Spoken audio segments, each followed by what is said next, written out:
네, 녹음을 한번 해보도록 하겠습니다. 지금 우리 시대가 맞고 있는 게 지금 고금리, 고물가, 저성장, 아주 악조건이 겹치고 겹쳤는데, 지난 10월 27일 날 조선일보 위클리 비즈에서 안경민 기자, 김지한 두 기자가 런던 정경대 명예교수 찰스 굿 하트 교수와 인터뷰한 내용인데, 주제가 지금 수준의 물가 금리가 30년을 돼간다, 이런 내용입니다. 상당히 의미심장한 내용으로서 좀 한번 인용을 좀 하도록 하겠습니다. 내용이 상당히 긴데요. 이분은 굿 하트 교수는 케임브리지를 졸업하고 하버드대에서 경제학 박사학위를 받은 거시경제 구루라고 인정을 받고 있죠. 뭐 영국 재무부에도 근무한 경력이 있어 가지고 이론과 실무에 두루 능하다고 평하고 있습니다. 그래서 이제 주제가 아까 이분이 세계적인 통화 이론가인데 지금의 물가와 금리가 30년 더 간다. 이건 이제 일반인도 뭐 긴가민가 하면서 빠르게 일상을 생활하면서 이거에 대해 좀 간과할 수 있는 부분인데, 그 세계 금리의 지표 역할은 미국 10년 만기 국채 금리라고 하지 않습니까? 근데 이게 9월 19일 지난달 5% 선을 넘었다고 합니다. 이건 이제 2007년 금융위기 이후에 16년 만이라고 하는데요. 상당히 고금리 공포가 시작되고 22년 만에 가장 높은 연 5.5%까지 지금 기준금리가 지금 치솟고 있습니다. 음, 뭐 그야말로 저금리 시절이 그리운 시절인데 이런 큰 충격이 예상보다 길게 유지된다. 이 두려운 겁니다. 우리 서민이나 뭐 저도 마찬가지겠습니다만은 금융 비용, 이자 비용이 뭐 계속 증가하는 거는 굉장히 압박이죠. 그 옛날에 뭐 2%대, 1.5%대가 아주 그리운 시절이죠. 이분은 모두에도 이야기했지만 앞으로 30년은 고물가, 고금리가 이어지기 때문에 아, 경제 행동 방식도 그에 걸맞게 뭐 개인이든 국가든 재설계를 해야 된다는 논지고요. 이런 30년간 진행될 고물가 고금리 사이클에 이런 새로운 기준, 새로운 변화, 이걸 뉴 노멀이라고 하지 않습니까? 뉴 노멀에 적응하는 사고방식과 행동을 개조해야 된다는 그런 주장을 하고 있습니다. 근데 지난 30년간은 왜 이렇게 저기, 저금리, 이런 게 좀 안정세로 이렇게 지내 왔느냐는 것인데요. 그것은 지난 30년간의 글로벌화와 인구 감소, 를 막는 그런 물가 재앙을 피할 수 있었다. 이런 이야기인데, 이제는 재앙이 시작됐다. 이런 논리고요. 이분의 저서 인구 대역전에서도 이런 숙명적 비관론을 주장한 바가 있습니다. 주장한 바가 있고, 뭐 코로나 풀릴 무렵에도 이 양반이 이 경제 회복이 되더라도 통화 확장의 여파로 인플레이션이 예상보다 더 빠르게 밀어 닥칠 것이라고 이제 경고를 한 바가 있습니다. 경고를 한 바가 있는데, 음, 이분 이야기는 뭐 또 특이한 게 있어요. 현재 금리 수준이 1800년 이후 220년을 이렇게 통계적으로 볼 때는 평균보다 약간 높은 정도지 그렇게 고금리로 볼 수 없다, 이런 논리를 펴고 있어요.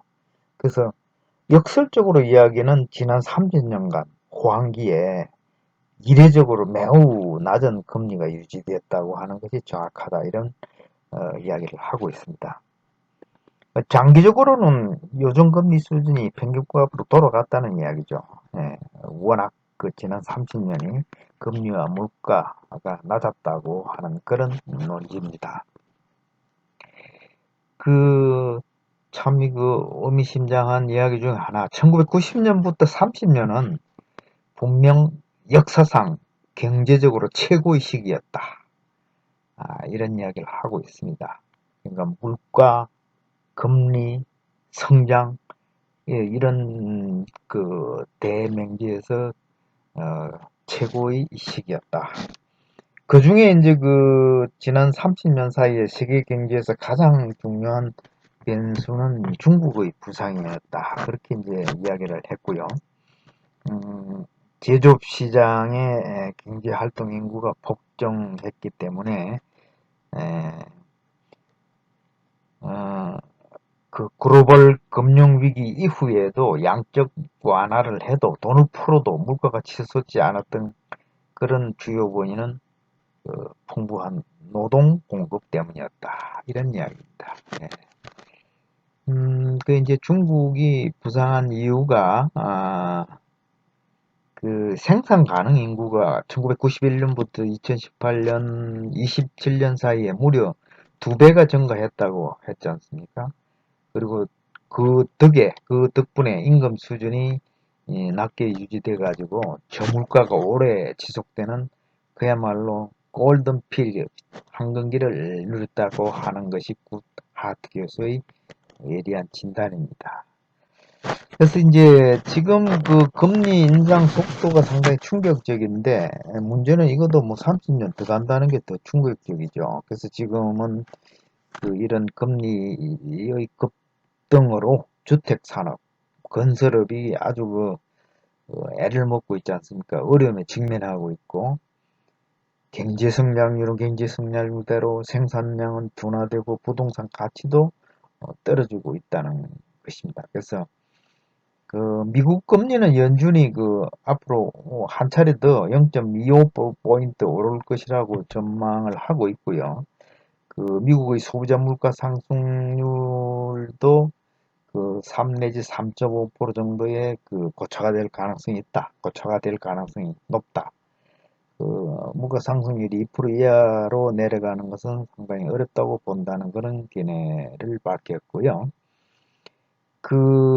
지금 현재 단기 금리는 현재 시장 예상보다 훨씬 더 오랜 기간 3 내지 4% 수준에 머물 것이다. 그런 예상과 앞으로 수년간 단기 금리는 약 3.5%, 장기 금리는 4.5%가량 유지할 가능성이 높다고 했습니다.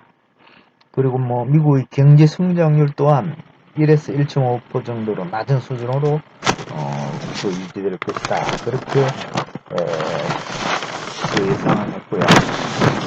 그래서 이분의 결론은 저금리, 저물가 시대는 끝났다고 하는 이야기입니다. 저금리, 저물가 시대는 끝났다.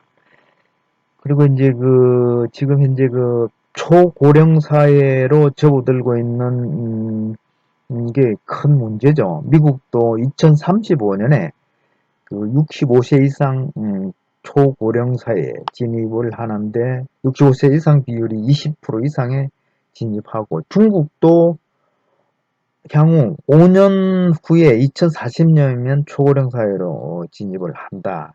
이건 결국 세계 경제가 직면한 경제 성장 주도 세력이 은퇴를 하는 그런 시기가 도래했다. 그렇게 보고요.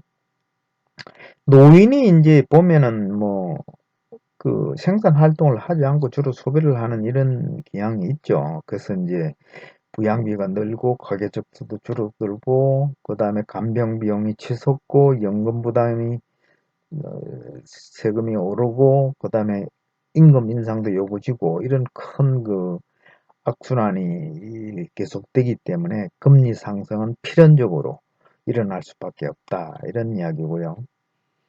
그래서 지난 뭐 10년 동안은 왜 이런 게 일어나지 않느냐는 것을 일본 케이스를 비교하면 이런 노동력 감소가 10년 넘게 이어졌는데도 일본은 나머지 동남아라든지 이런 국가에서 노동력이 넘쳐났기 때문에 해외 노동력을 잘 활용해서 위기를 그나마 극복했다는 그런 논지고요.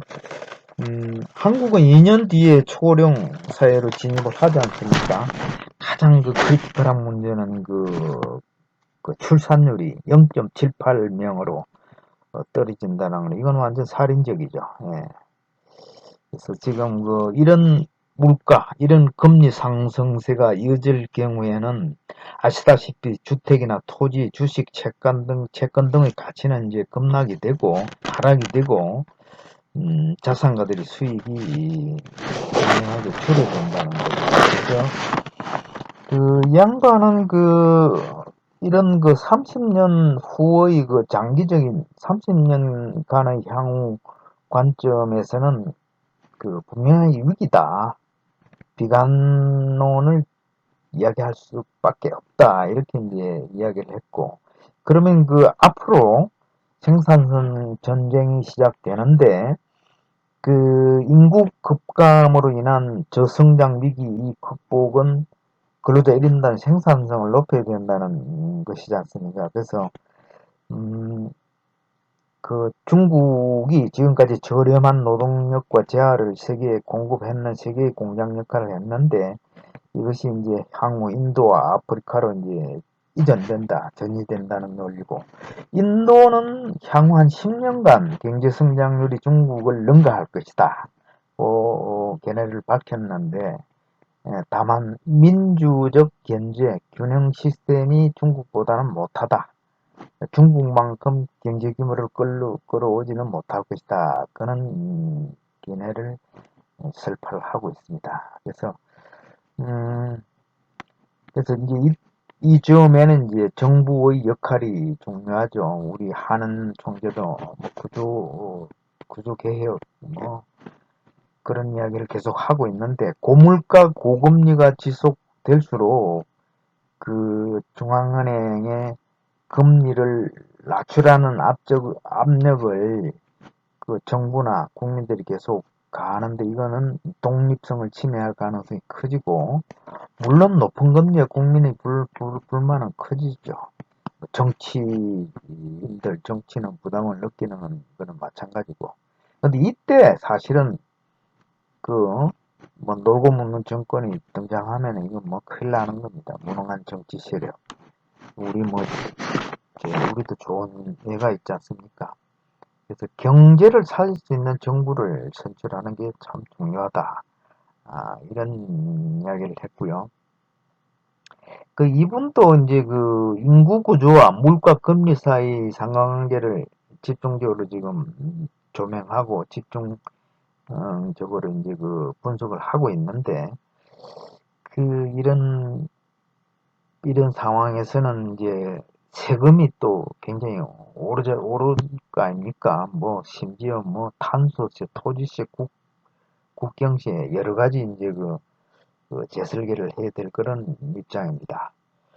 끝으로 이제, 이분이 이야기한 거는 자산 가격이 지금은 정점에 도달했다.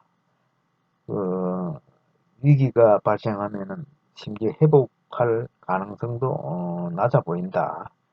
그래서 은행에서 안정적으로 3, 4% 수익을 올리는 예금이 가장 통상적인 추천 방법이라고 이야기를 했고요.